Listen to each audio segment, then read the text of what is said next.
Hi my lovely viewers, this is Hello at your World Learning Tutorial channel for you. Today in this tutorial I am going to show you how to do WinRar in Windows 11. So for this case we have to go any kinds of file that we want to RAR file. So here I will click here new volume. So here I want to do this file Ayesha. Here lots of file. No, I will not.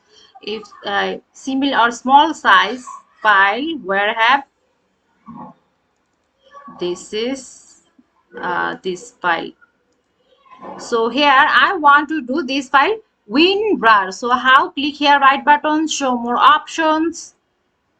See here the zip file, and zip file belongs to and also the RAR file. See, add to RAR file. So add to RAR. So click here.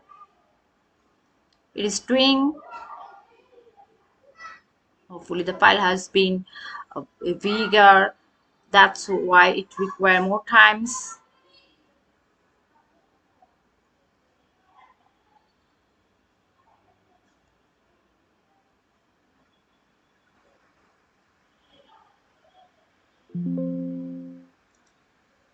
So see here the B.Sc.rar extension had been appeared in this way. So in this way we can do this thing. So thank you so much for watching this video.